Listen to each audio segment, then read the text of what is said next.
on the way into seeing that doctor, I stood up and the room just kind of closed in and went black, and I nearly fainted into the plant pot next to me.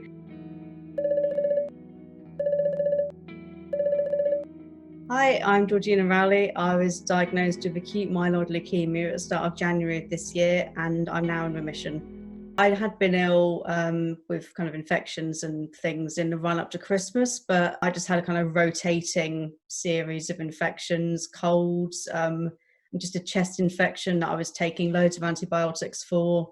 And I thought, it did strike me as really unusual because I've never had to be on antibiotics before. I don't think I've ever really gone to a GP for anything, major apart from vaccinations and stuff. So I did think it was weird, but at the same time, I think I just kind of got used to telling myself that, oh, it's just a bad winter, that sort of thing. I was so tired and so kind of just worn down from all these illnesses that I couldn't even, read a chapter of a book or something. It was really bad. I had started mixed martial arts in September, which I loved. I loved being able to kick people and punch things. I thought it was fantastic. And so the fact that I was getting like thrown around and punched in the face, I was like, oh, it makes sense that I'll be getting more bruising.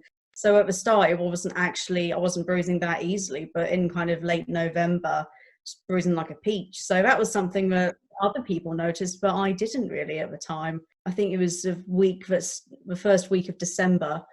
My grandparents meant to come and visit me that weekend, and they actually came down on the Friday night, and my granddad just looked at me, and I was kind of passing in and out of consciousness on the sofa surrounded by empty rice packets and stuff that I'd been eating, and he was like, she's so ill. Like, he called my mum, and it was that evening she came to get me, actually. Just took me straight home, and over Christmas and sort of on New Year's Eve, my breathing was a lot tighter, although I felt like I was actually getting better, but there were still kind of lingering issues from my previous infections, and I was still on antibiotics and steroids as well. But I had a blood test on the morning of New Year's Eve, and then I got a call in the evening from hospital that the results had gone to. And the nurse told me to write down my blood results. So what I got for red blood cell count, platelets and things like that. They were all very low, which I didn't really register because I know nothing about biology. But I just wrote them down, and she said, right, now you've got that, you need to go straight to your nearest A&E because you are at risk of all kinds of health problems because you're so anemic. So yeah, we rushed down there, and I was seen very quickly. The doctor saw my blood results and clearly was quite concerned about them, had a cannula inserted. But I was moved onto a ward on the morning of the 1st of January, I think it was, and, sort of much quieter, but still felt very surreal and weird, I think.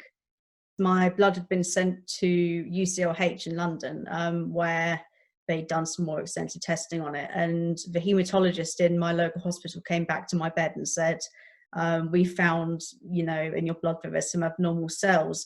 And they didn't really elaborate on that immediately, but both my parents kind of registered that abnormal cells was kind of a buzzword for cancer. Basically forced them to actually state it in kind of plain terms, because it seemed like they were slightly reluctant, because obviously they hadn't got the full set of results back, so they couldn't give me a more specific diagnosis, but they could give me a general one. So it basically said I would have some form of leukemia.